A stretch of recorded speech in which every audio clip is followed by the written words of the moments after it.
এই ভিডিওর মাধ্যমে আমি আপনাদের নিয়ে যাব বাঁকুড়া জেলার এক গ্রামের চৈত্র মাসের বাবা বিশ্বেশ্বর শিবের গাজন মেলা দেখাতে। আপনারা যদি এর আগে এই জায়গার বা এরকম আরো অন্য কোনো জায়গার গাজন দেখে থাকেন তাহলে কমেন্টের মাধ্যমে জানাবেন। চলুন দেখায় আপনাদের সেই গাজন উৎসবের টুকরো টুকরো কিছু অংশ। দেখতে থাকুন পুরো ভিডিওটি। যদিও গাজন উৎসব চৈত্র মাসের শেষের 7 দিন ধরে অনুষ্ঠিত হয়, তবে সবচেয়ে বেশি উন্মাদনা থাকে চৈত্র মাসের শেষের 2 দিন, অর্থাৎ শেষের আগের দিন রাত গাজন বা নীল পূজা এবং শেষের দিন দিন গাজন। বাংলা গাজন শব্দটি গর্জন শব্দ থেকে উৎপন্ন হয়েছে বলে মনে করা হয়। এই উৎসবে অংশগ্রহণকারী সন্ন্যাসীরা প্রচণ্ড গর্জন করেন। এই উৎসবে এই জন্য এর নামকরণ এরকম হয়েছে বলে মনে করা হয়। আবার অপর মতে গা শব্দের অর্থ গ্রাম এবং জন শব্দের অর্থ জনসাধারণ, অর্থাৎ গ্রামীণ জনসাধারণের উৎসব হওয়ায় এই উৎসবের নামকরণ এরূপ হয়েছে।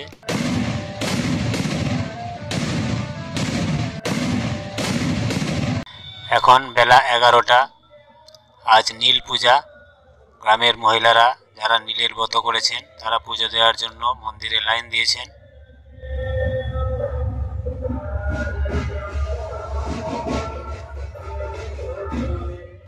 আপনারা এখন দেখছেন মন্দিরের চারপাশটা।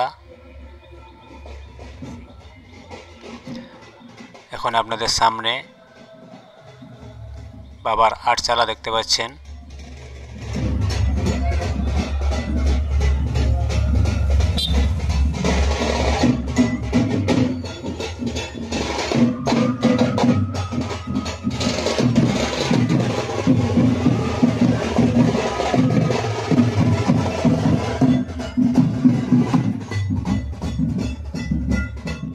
ওপরে মহাদেবের মূর্তি, দু সাইডে দুটি ষাঁড়।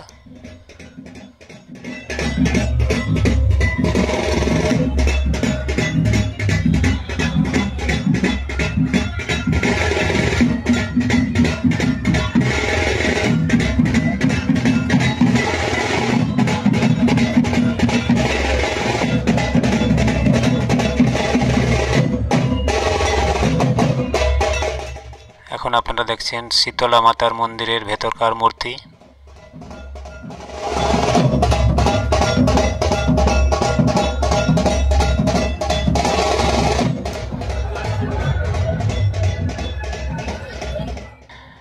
এই দেখছেন এই মন্দিরের একমাত্র প্রবেশ এবং প্রস্থানের গেট।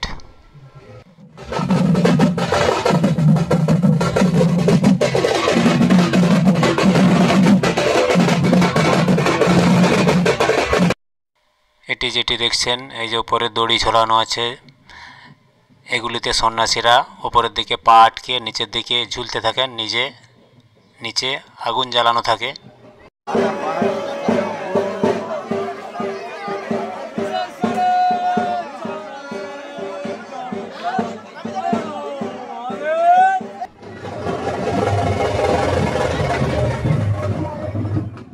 এখন সন্ধ্যা 7টা।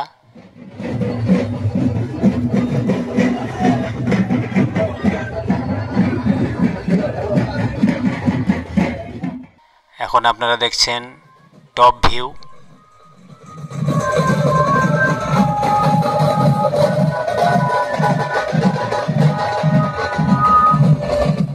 এই যে দুটি ঘূর্ণায়মান বস্তু, এই দুটিকে এখানে আঞ্চলিক ভাষায় বলে শাল। দুটি নামও দেয়া আছে, খেপাখেপি শাল।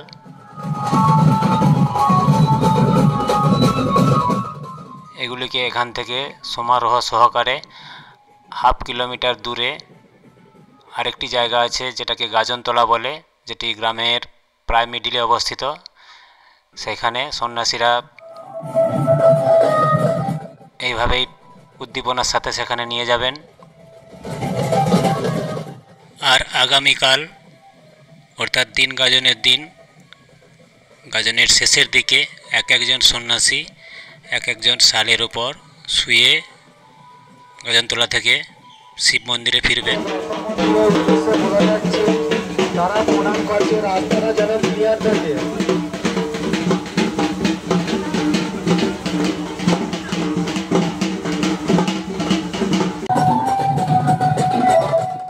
শাল বা ঠাকুর এই শিব মন্দিরে তোলার পর গাজনতলায় গিয়ে পৌঁছাতে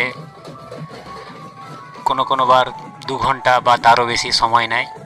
ওই সময়টায় সবাই বাদ্যি বাজনা সহকারে ঠাকুরের সাথে চলে আনন্দ করে।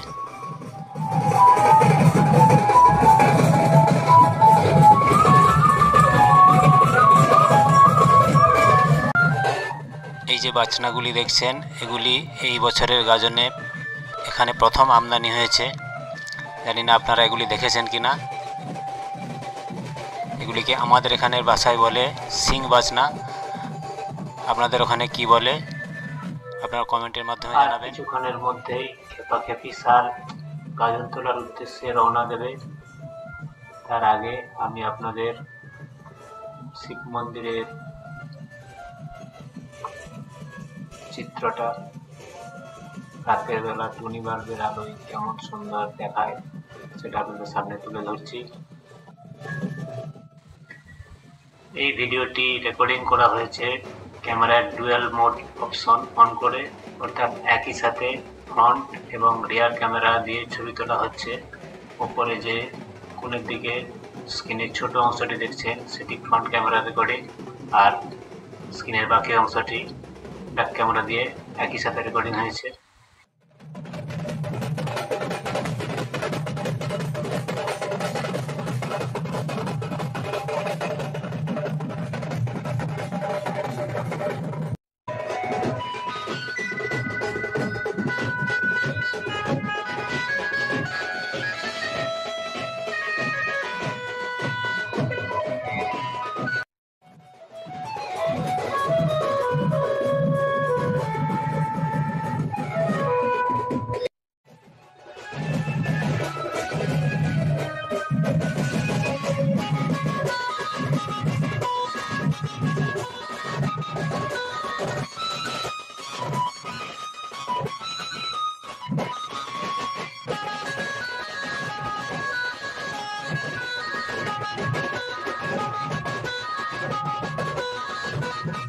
এখানকার গাজনে প্রচুর টাকার বাজি পোড়ানো হয়, প্রায় সারা রাতি অল্প বিস্তর বাজি পুড়তেই থাকে।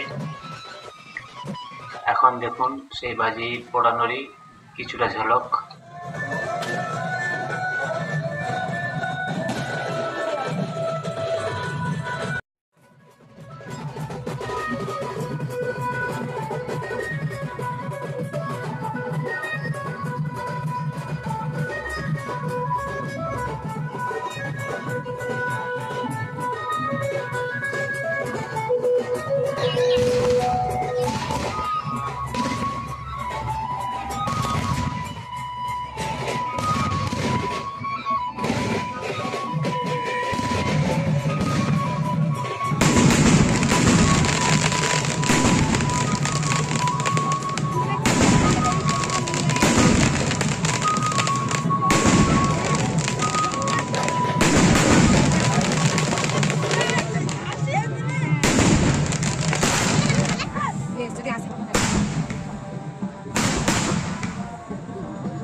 এখন বাদ্যি বাজনা সহকারে সাথে বাজি ফাটিয়ে মহাবিশ্বেশ্বরকে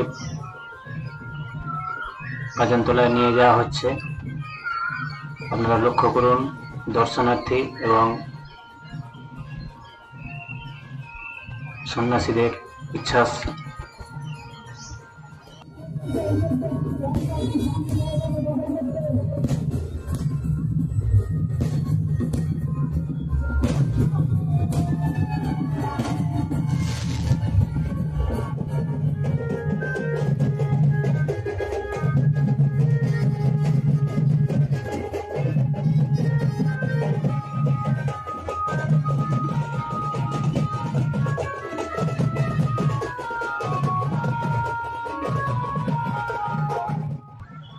সেখানে পৌঁছাতে প্রায় ঘন্টা 2 সময় লাগবে।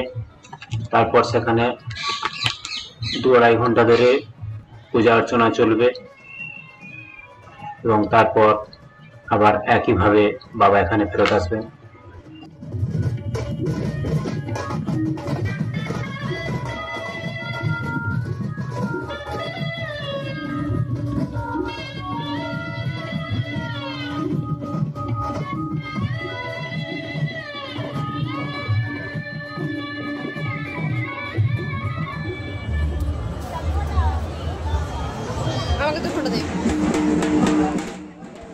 এখন গাজনতলায় পূজা অর্চনা চলছে। ভোরের দিকে বাবা শিব মন্দিরে ফিরে যাবেন এবং সেখানে কিছু আচার অনুষ্ঠান শেষ হলে রাত গাজনের সমাপ্তি।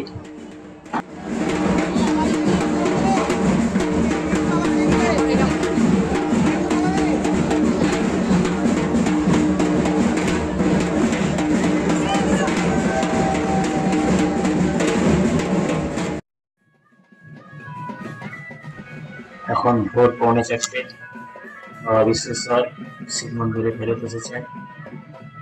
এখানে একটুখানি রীতি আচার অনুষ্ঠান দেখিয়ে আজকে রাত গাজনের অনুষ্ঠান শেষ করব।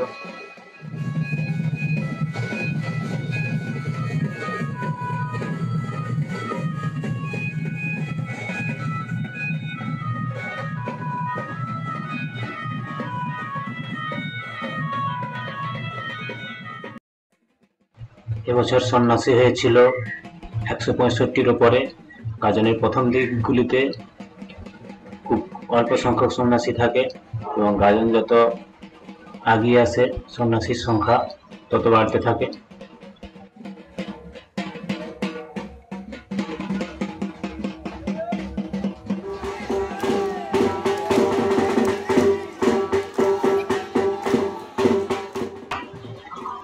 রাত গাজনের আগের দিন পর্যন্ত গাজনের উল্লেখযোগ্য অনুষ্ঠানের কয়েকটি অংশ আপনাদের সামনে তুলে ধরছি।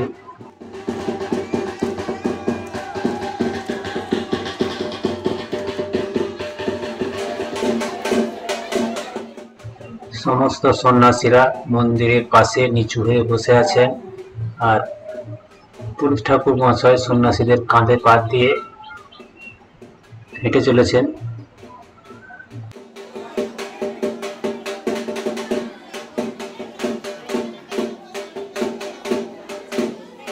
গাজনের শেষ দিন অর্থাৎ দিন গাজন। যদিও দিন গাজন, তবুও এখানকার গাজন শেষ হতে মধ্যরাত্রি পেরিয়ে যায়। এখানে সন্ন্যাসীরা পা আটকে নিচের দিকে মাথা করে ঝুলতে থাকে, যার নিচে আগুন জ্বলে, আর এগুলিকে বলে পাটাশাল। এতেও সন্ন্যাসীরা শুয়ে থাকে এবং গাজনতলা থেকে শিবতলা পর্যন্ত 4 জন মানুষ এক একটি সেটকে বয়ে নিয়ে আসে।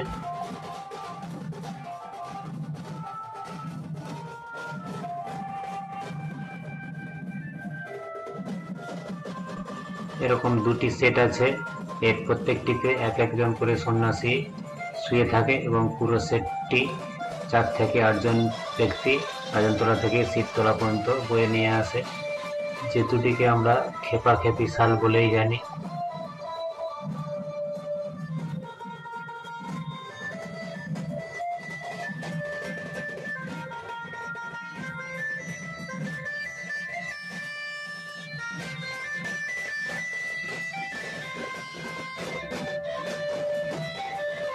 এটি হলো বাবা বিশ্বেশ্বরের সিংহাসন। এতে করে সন্ধ্যার দিকে নেচে নেচে বিশ্বেশ্বরকে গাজনতলা নিয়ে যাওয়া হবে এবং ওখানে আচার অনুষ্ঠান শেষ হলে ভোরের দিকে আবার স্থানে ফিরিয়ে আনা হবে এবং তারপরই হবে এবছরকার মতো গাজনের পরিসমাপ্তি।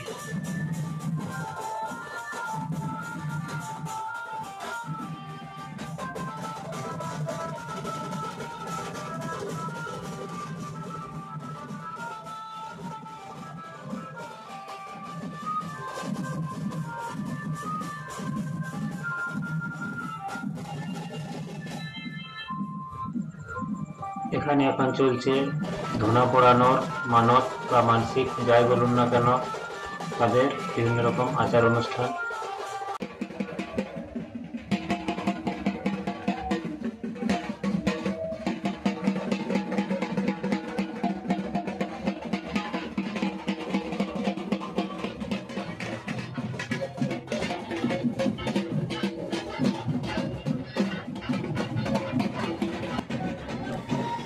আজ দিন গাজন বিকালবেলা বেলা 5টার সময় শাল উঠেছে।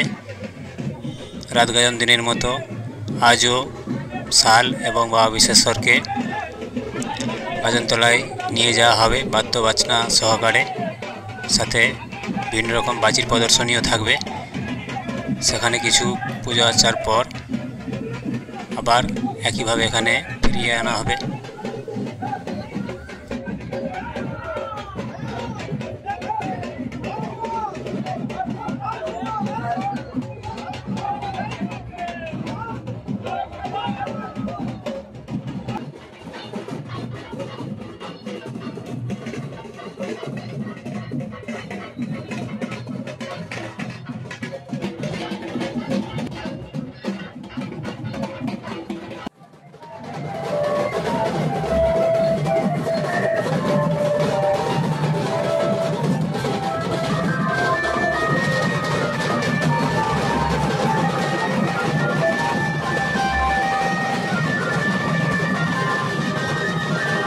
এখন অল্প কিছু বাজির প্রদর্শনী আপনাদের সামনে তুলে ধরছি।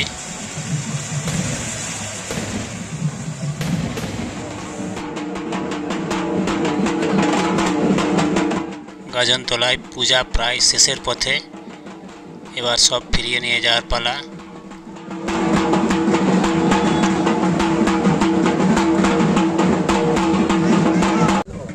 এখন সন্ন্যাসীরা নাক্ষত দিচ্ছে, যদিও এই অঞ্চলের ভাষায় এটাকে প্রণাম খাটা বলে। এখন কালবৈশাখীর সময় সন্ধ্যার দিকে বেশ কিছুটা ঝড় বৃষ্টি হয়েছে, তাই এখানে এখন কাদা।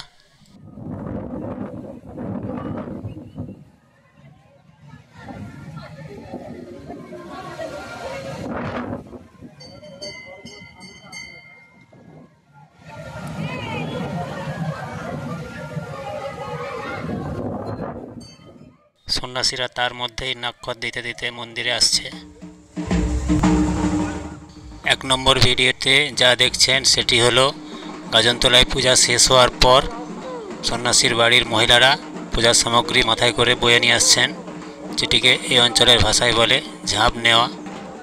এখন 1 নম্বর ভিডিওটি খেয়াল করুন, দুজন সন্ন্যাসী উল্টো করে ঝুলে আসছেন আর মাথার নিচে আগুন জ্বলছে। আর 2 নম্বর ভিডিওতে দেখতে পাচ্ছেন একজন সেই ঘূর্ণায়মান শাল যা আগে দেখিয়েছি তাতে শুয়ে শুয়ে গাজনতলা থেকে মন্দিরের দিকে আসছেন।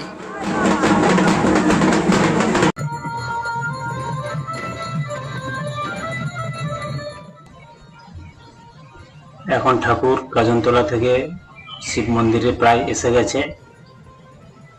এরপর বাবা বিশ্বেশ্বরকে মন্দিরের চারপাশে 7 পাক ঘোরানো হবে এবং তারপর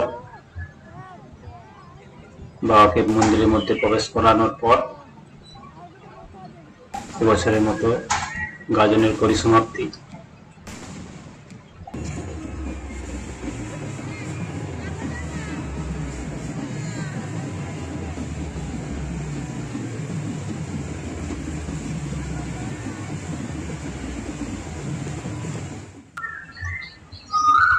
এখন চলছে বিভিন্ন রকম বাজির প্রদর্শনী। একটু পরেই দেখবেন জলবম, যেটাতে বাজিগুলোতে আগুন লাগিয়ে একটি পুকুরের মধ্যে ছুঁড়ে ফেলা হবে এবং তারপর সেই বাজিগুলি ফাটবে।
এখন চলছে জল বোমের প্রদর্শনী।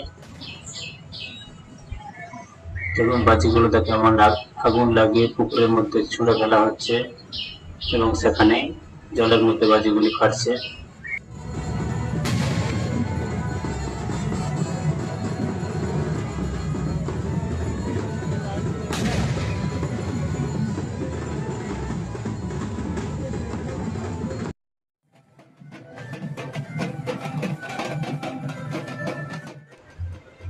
এখন চলছে মন্দিরের চারপাশে 7 পা ঘোরা।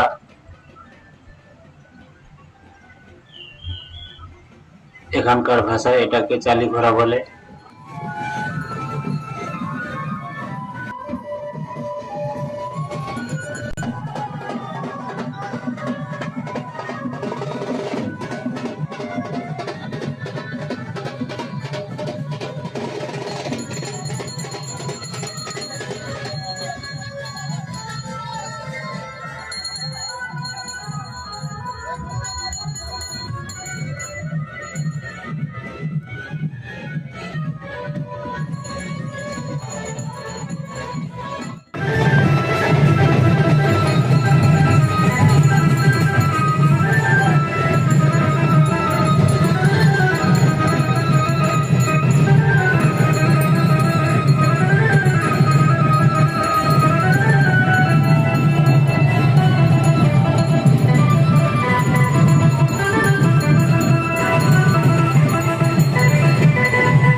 এখন চালি ঘোরা শেষ।